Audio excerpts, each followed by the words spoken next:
Ley Orgánica 6/1985, de 1 de julio, del Poder Judicial. Juan Carlos I, Rey de España. A todos los que la presente vieren y entendieren, sabed que las Cortes Generales han aprobado y yo vengo en sancionar la siguiente Ley Orgánica. Exposición de motivos. Primero, el artículo 1 de la Constitución afirma que España se constituye en un Estado social y democrático de derecho que propugna como valores superiores de su ordenamiento jurídico la libertad, la justicia, la igualdad y el pluralismo político. El Estado de Derecho, al implicar, fundamentalmente, separación de los poderes del Estado, imperio de la ley como expresión de la soberanía popular, sujeción de todos los poderes públicos, a la Constitución y al resto del ordenamiento jurídico y garantía procesal efectiva de los derechos fundamentales y de las libertades públicas, requiere la existencia de unos órganos que, institucionalmente caracterizados por su independencia, tengan un emplazamiento constitucional que les permita ejecutar y aplicar imparcialmente las normas que expresan la voluntad popular, someter a todos los poderes públicos al cumplimiento de la ley, controlar la legalidad de la actuación administrativa y ofrecer a todas las personas tutela efectiva en el ejercicio de sus derechos e intereses legítimos. El conjunto de órganos que desarrollan esa función constituye el Poder Judicial del que se ocupa el título vide. Nuestra Constitución, configurándolo como uno de los 3 poderes del Estado y encomendándole, con exclusividad, el ejercicio de la potestad jurisdiccional en todo tipo de procesos, juzgando y haciendo ejecutar lo juzgado, según las normas de competencia y procedimiento que las leyes establezcan. El artículo 122 de la Constitución española dispone de que la Ley Orgánica del Poder Judicial determinará la constitución, funcionamiento y gobierno de los juzgados y tribunales, el estatuto jurídico de los jueces y magistrados de carrera, que formarán un cuerpo único, y del personal al servicio de la Administración de Justicia, así como el estatuto y el régimen de incompatibilidades de los miembros del Consejo General del Poder Judicial, y sus funciones, en particular en materia de nombramientos, ascensos, inspección y régimen disciplinario. Las exigencias del desarrollo constitucional demandaron la aprobación de una ley orgánica que regulara la elección,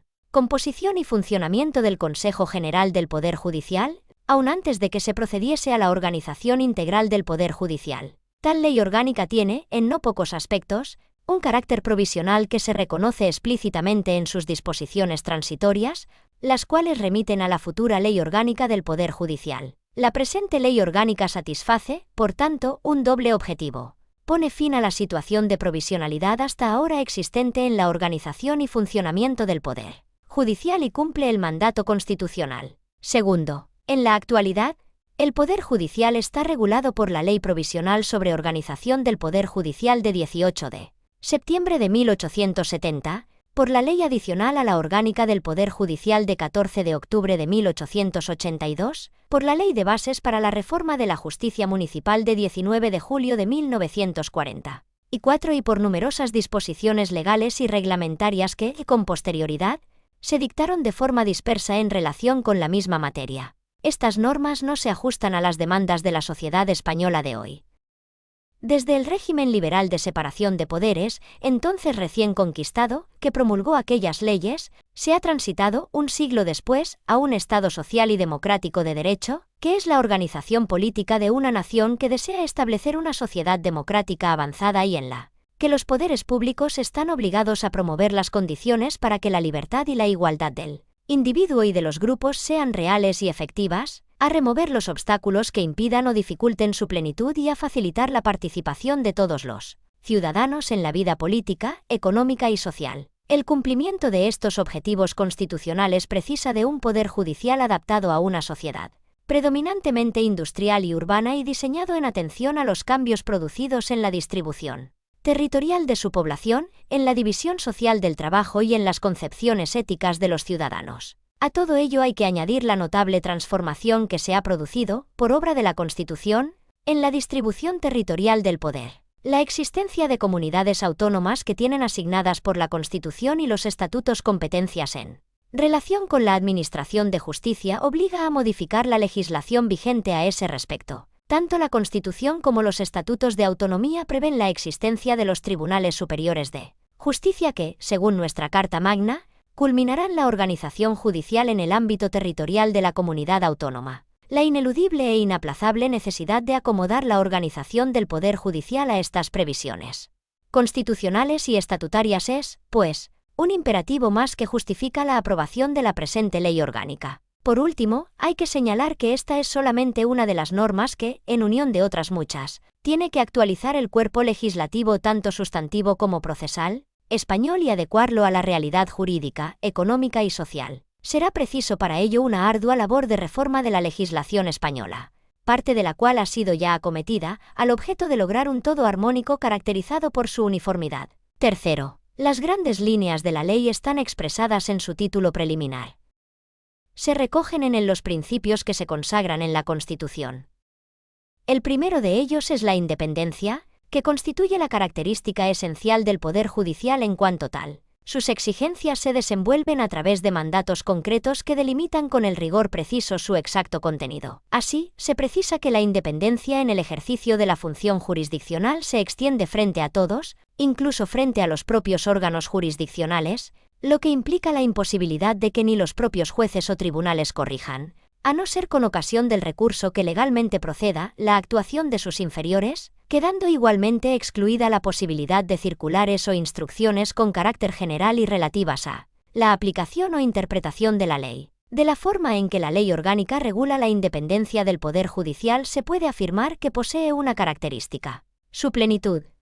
que se deriva de la obligación que se impone a los poderes públicos y a los particulares de respetarla. Independencia del Poder Judicial y de la absoluta sustracción del estatuto jurídico de jueces y magistrados a toda posible interferencia que parta de los otros poderes del Estado, de tal suerte que a la clásica garantía constitucionalmente reconocida de inamovilidad se añade una regulación, en virtud de la cual se excluye toda competencia del Poder Ejecutivo sobre la aplicación del estatuto orgánico de aquellos. En lo sucesivo, pues, la carrera profesional de jueces y magistrados estará plena y regladamente gobernada por la norma o dependerá, con exclusividad absoluta, de las decisiones que en el ámbito discrecional estatutariamente delimitado adopte el Consejo General del Poder Judicial. La importancia que la plenitud de la independencia judicial tendrá en nuestro ordenamiento debe ser valorada, completándola con el carácter de totalidad con que la ley dota a la potestad jurisdiccional. Los tribunales, en efecto, controlan sin excepciones la potestad reglamentaria y la actividad administrativa, con lo que ninguna actuación del Poder Ejecutivo quedará sustraída a la fiscalización de un poder independiente y sometido exclusivamente al imperio de la ley. Habrá que convenir que el Estado de Derecho proclamado en la Constitución alcanza, como organización regida por la ley que expresa la voluntad popular y como sistema en el que el gobierno de los hombres es sustituido por el imperio de la ley, la máxima potencialidad posible. Corolarios de la independencia judicial son otros preceptos del título preliminar que concretan sus distintas perspectivas. Así, la unidad de la jurisdicción, que, en consecuencia con el mandato constitucional, es absoluta, con la única salvedad de la competencia de la jurisdicción militar, que queda limitada al ámbito estrictamente castrense regulado por la ley y a los supuestos de estado de sitio. La facultad que se reconoce a los jueces y tribunales de requerir la colaboración de particulares y poderes públicos. Y, en fin, la regulación del procedimiento y de las garantías en él previstas, para los supuestos de expropiación de los derechos reconocidos frente a la administración pública en una sentencia firme. Cuarto, una de las características de la Constitución española es la superación del carácter meramente programático, que antaño se asignó a las normas constitucionales, la asunción de una eficacia jurídica directa e inmediata y, como resumen, la posición de indiscutible supremacía de que goza en el ordenamiento jurídico. Todo ello hace de nuestra Constitución una norma directamente aplicable, con preferencia a cualquier otra. Todos estos caracteres derivan del propio tenor del texto constitucional. En primer lugar, del artículo 9.1 que prescribe que los ciudadanos y los poderes públicos están sujetos a la Constitución y al resto del ordenamiento. Otras disposiciones constitucionales, como la que deroga cuantas normas se opongan al texto constitucional o la que regula los procedimientos de declaración de inconstitucionalidad, completan el efecto del citado párrafo 1 del artículo 9 y cierran el sistema que hace de la Carta Magna la norma suprema de nuestro ordenamiento con todos los efectos jurídicos a ello inherentes. El título preliminar de la presente ley orgánica singulariza en el Poder Judicial la vinculación genérica del artículo 9.1 de la Constitución, disponiendo que las leyes y reglamentos habrán de aplicarse según los preceptos y principios constitucionales y, conforme a la interpretación de los mismos que realice el Tribunal Constitucional. Se ratifica así la importancia de los valores propugnados por la Constitución como superiores, y de todos los demás principios generales del derecho que de ellos derivan, como fuente del derecho, lo que dota plenamente al ordenamiento de las características de plenitud y coherencia que le son exigibles y garantiza la eficacia de los preceptos constitucionales y la uniformidad en la interpretación de los mismos. Además, se dispone que solo procederá el planteamiento de la cuestión de inconstitucionalidad cuando no sea posible acomodar, por la vía interpretativa, la norma controvertida al mandato constitucional. Se refuerza, con ello, la vinculación del juzgador para con la norma fundamental, y se introduce en esa sujeción un elemento dinámico de protección activa, que trasciende del mero respeto pasivo por la ley suprema. El valor de la Constitución como norma suprema del ordenamiento se manifiesta, también, en otros preceptos complementarios. Así, se configura la infracción de precepto constitucional como motivo suficiente del recurso de casación y se menciona expresamente la directa aplicabilidad de los derechos fundamentales, haciéndose explícita protección del contenido esencial que salvaguarda la Constitución. Quinto, el Estado se organiza territorialmente, a efectos judiciales, en municipios, partidos, provincias y comunidades autónomas, sobre los que ejercen potestad jurisdiccional juzgados de paz, juzgados de primera instancia e instrucción, de lo contencioso administrativo, de lo social, de vigilancia penitenciaria y de menores, audiencias provinciales y tribunales superiores de justicia. Sobre todo el territorio nacional ejercen potestad jurisdiccional la Audiencia Nacional y el Tribunal Supremo. La ley contiene en este punto innovaciones importantes. Así, se democratiza el procedimiento de designación de los jueces de paz, se suprimen los juzgados de distrito, que se transforman en juzgados de primera instancia o de instrucción, se crean juzgados unipersonales de lo contencioso administrativo, así como de lo social, sustitutivos estos últimos de las magistraturas de trabajo, se atribuyen competencias en materia civil a las audiencias provinciales y, en fin, se modifica la esfera de la Audiencia Nacional, creando en la misma una sala de lo social, y manteniendo las salas de lo penal y de lo contencioso administrativo. Sin embargo, las modificaciones más relevantes son las derivadas de la configuración territorial del Estado en comunidades autónomas que realiza la Constitución y que, lógicamente, se proyecta sobre la organización territorial del Poder Judicial. La Ley Orgánica cumple en este punto las exigencias constitucionales y estatutarias.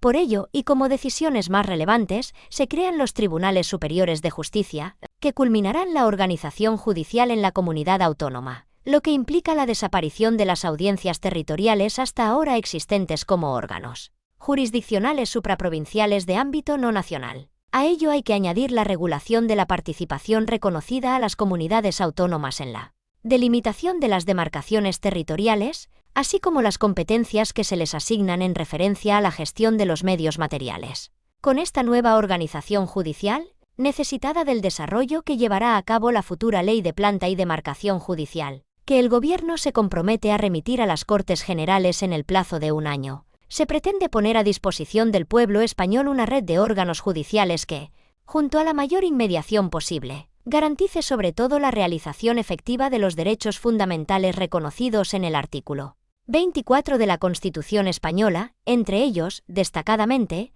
el derecho a un juicio público sin dilaciones indebidas y con todas las garantías. Sexto, para garantizar la independencia del Poder Judicial, la Constitución crea el Consejo General del Poder Judicial, al que encomienda el gobierno del mismo, y remite a la Ley Orgánica el desarrollo de las normas contenidas en su artículo 122.2 y 3. En cumplimiento de tales mandatos, la presente Ley Orgánica reconoce al Consejo General todas las atribuciones necesarias para la aplicación del Estatuto Orgánico de los Jueces y Magistrados, en particular en materia de nombramientos, ascensos, inspección y régimen disciplinario. La ley concibe las facultades de inspección de juzgados y tribunales no como una mera actividad represiva, sino, más bien, como una potestad que incorpora elementos de perfeccionamiento de la organización que se inspecciona. Para la elección de los 12 miembros del Consejo General del Poder Judicial que, de acuerdo con el artículo 122.2 de la Constitución española, deben ser elegidos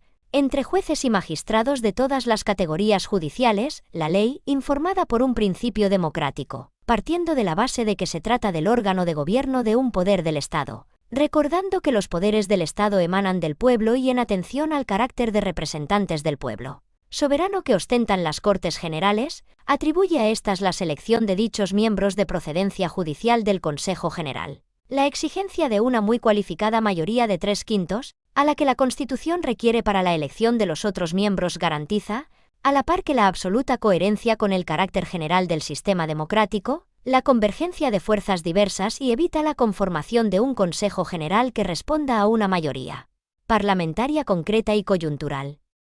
La ley regula también el estatuto de los miembros del Consejo y la composición y atribuciones de los órganos en que se articula. Igualmente, se refuerza la mayoría necesaria para la propuesta de nombramiento del presidente del Tribunal Supremo y del Consejo General del Poder Judicial y otros cargos institucionales. Por último, se atribuye a la Sala de lo Contencioso Administrativo del Tribunal Supremo la competencia para conocer de los recursos que se interpongan contra los actos y disposiciones emanados del Pleno o de la Comisión Disciplinaria del Consejo General del Poder Judicial no susceptibles de alzada. Resta añadir que la entrada en vigor de esta ley orgánica significará la derogación de la ley del mismo carácter 1/1980, de 10 de enero, cuya provisionalidad ya ha sido puesta de manifiesto. La ley orgánica modifica el sistema de designación de las salas de gobierno, introduciendo parcialmente los métodos selectivos. Ello está aconsejado por las funciones gubernativas y no jurisdiccionales que vienen llamadas a cumplir, así como por las nuevas competencias que esta misma ley orgánica les atribuye. En estas condiciones, habida cuenta de que la actividad de las salas de gobierno afecta fundamentalmente a jueces y magistrados y no incide directamente sobre los particulares, se adopta un sistema parcial de elección abierto y mayoritario, en el que desempeña un papel notable el conocimiento personal de electores y elegidos, la materialización de los principios de pluralismo y participación de que se quiere impregnar el gobierno del Poder Judicial impone una profunda modificación de la actual regulación del derecho de asociación profesional, que el artículo 127.1 de la Constitución reconoce a jueces, magistrados y fiscales. El régimen transitorio de libertad asociativa hasta ahora existente contiene restricciones injustificadas a las que se pone fin. De ahí que esta ley orgánica reconozca el derecho de libre asociación profesional con la única limitación de no poder llevar a cabo actuaciones políticas ni tener vinculaciones con partidos políticos o sindicatos. Las asociaciones profesionales quedarán válidamente constituidas desde que se inscriban en el registro que será llevado al efecto por el Consejo General del Poder Judicial. Séptimo, la realización práctica del derecho, constitucionalmente reconocido, a la tutela judicial efectiva, requiere como presupuesto indispensable que todos los órganos jurisdiccionales estén provistos de sus correspondientes titulares, jueces o magistrados. Muy graves perjuicios se producen en la seguridad jurídica, en el derecho a un juicio sin dilaciones, cuando los juzgados y tribunales se encuentran vacantes durante prolongados lapsos de tiempo, con la correspondiente acumulación de asuntos pendientes y retraso en la administración de justicia. Ello ha obligado a recurrir a fórmulas de sustituciones o prórrogas de jurisdicción especialmente inconvenientes en aquellos territorios en los que tiene lugar un progresivo y creciente incremento del trabajo. Resulta por todo ello indemorable afrontar y resolver tal problema. Los hechos demuestran que los clásicos mecanismos de selección de personal judicial no permiten que la sociedad española se dote de jueces y magistrados en número suficiente. Es obligado, pues, recurrir a mecanismos complementarios. A tal fin, la ley orgánica prevé un sistema de acceso a la carrera judicial de juristas de reconocido prestigio. Ello permitirá, en primer lugar, hacer frente a las necesidades y cubrir las vacantes que de otra forma no podrían serlo. En segundo término, incorporar a función tan relevante como la judicial a quienes, en otros campos jurídicos, han demostrado estar en condiciones de ofrecer capacidad y competencia acreditadas. Por último, lograr entre la carrera judicial y el resto del universo jurídico la ósmosis que, a buen seguro, se dará cuando se integren en la judicatura quienes, por haber ejercido el derecho en otros sectores, aportarán perspectivas diferentes e incorporarán distintas sensibilidades a un ejercicio que se caracteriza por la riqueza conceptual y la diversidad de enfoques, los requisitos exigidos, y el hecho de que operarán aquí las mismas garantías de selección objetiva y rigurosa que rigen el clásico camino de la oposición libre, aseguran simultáneamente la imparcialidad del elector y la capacidad del elegido. No se hace con ello, en definitiva, otra cosa que incorporar a nuestro sistema de selección mecanismos experimentados con éxito de antiguo no solo en varios países, sino, incluso, entre nosotros mismos, y precisamente en el Tribunal Supremo. Sin embargo, El sistema básico de ingreso en la carrera judicial sigue siendo el de oposición libre entre licenciados en Derecho, completada por la aprobación de un curso en el Centro de Estudios Judiciales y con las prácticas en un órgano jurisdiccional. El acceso a la categoría de magistrado se verifica en las proporciones siguientes: de cada 4 vacantes, 2 se proveerán con los jueces que ocupen el primer lugar en el escalafón dentro de la categoría; la tercera, por medio de pruebas selectivas y de especialización en los órdenes contencioso, administrativo y social entre los jueces; y la cuarta, por concurso entre juristas de reconocida competencia y con más de 10 años de ejercicio. Por lo que se refiere al régimen de provisión de destinos, se sigue manteniendo como criterio básico, en lo que respecta a juzgados, audiencias y tribunales superiores de justicia, el de la antigüedad. Ello no obsta, sin embargo, para que se introduzca también, como sistema de promoción en la carrera judicial, la especialización que es, por un lado, necesaria a la vista de la magnitud y complejidad de la legislación de nuestros días y, por otra parte, conveniente en cuanto introduce elementos de estímulo en orden a la permanente formación de jueces y magistrados. Por lo demás, la regulación de la carrera judicial se realiza bajo el criterio básico de su homologación con las normas comunes que rigen el resto de los funcionarios públicos, manteniendo tan solo aquellas peculiaridades que se derivan de su específica función. Octavo. Los 4 primeros libros de la ley regulan cuanto se refiere a la organización, gobierno y régimen de los órganos que integran el Poder Judicial y de su órgano de gobierno. Los libros V y B establecen el marco básico regulador de aquellos otros órganos, cuerpos de funcionarios y profesionales que, sin integrar el Poder Judicial, colaboran de diversas formas con él, haciendo posible la efectividad de su tutela en los términos establecidos por la Constitución. La ley se refiere así, en primer lugar, al Ministerio Fiscal, que tiene por misión promover la acción de la justicia en defensa de la legalidad, de los derechos de los ciudadanos y el interés público, y la de velar por la independencia de los tribunales y la satisfacción del interés social conforme a lo previsto por el artículo 124 de la Constitución. Consagra también la ley de la función de los abogados y procuradores, a los que se reserva la dirección y defensa de la representación de las partes, pues a ellos corresponde garantizar la asistencia jurídica al ciudadano en el proceso, de forma obligatoria cuando así lo exija y, en todo caso, como derecho a la defensa y asistencia letrada expresamente reconocido por la Constitución. La Policía Judicial, como institución que coopera y auxilia a la Administración de Justicia, se ve potenciada por el establecimiento de unidades funcionalmente dependientes de las autoridades judiciales y del Ministerio Fiscal. Regula también la ley el personal que sirve a la Administración de Justicia, comprendiendo en él a los secretarios, así como a los médicos forenses, oficiales, auxiliares y agentes, cuerpos todos ellos de funcionarios que en sus respectivas competencias auxilian y colaboran con los jueces y tribunales. Las funciones de los secretarios merecen especial regulación en el título 4 del libro 3, pues a ellos corresponde la fe pública judicial al mismo tiempo que la ordenación e impulso del procedimiento, viéndose reforzadas sus funciones de dirección procesal. Junto a las previsiones básicas sobre la estructura y funciones de los cuerpos de oficiales, auxiliares y agentes, así como de los médicos forenses, la ley establece la previsión de que otros técnicos puedan servir a la Administración de Justicia, constituyendo al efecto cuerpos y escalas o bajo contrato laboral. Con ello se trata de garantizar y potenciar la estructura del personal al servicio de los órganos judiciales y su cada vez más necesaria especialización. Noveno. El ciudadano es el destinatario de la Administración de Justicia. La Constitución exige y esta ley orgánica consagra los principios de oralidad y publicidad, para lo que se acentúa la necesaria inmediación que ha de desarrollarse en las leyes procesales y, junto a ello, se regula por primera vez la responsabilidad patrimonial del Estado que pueda derivarse del error judicial o del funcionamiento anormal de la Administración de Justicia, sin perjuicio de la responsabilidad individual de jueces y magistrados de carácter civil, penal y disciplinaria, complementándose de esta forma un poder judicial plenamente responsable. Décimo. Las disposiciones adicionales, transitorias y final de la ley regulan los problemas de su aplicación sincrónica, haciendo posible la adecuación de la organización judicial vigente a la que esta ley establece y previendo expresamente las leyes de desarrollo que han de implantar en su totalidad la nueva organización del Poder Judicial.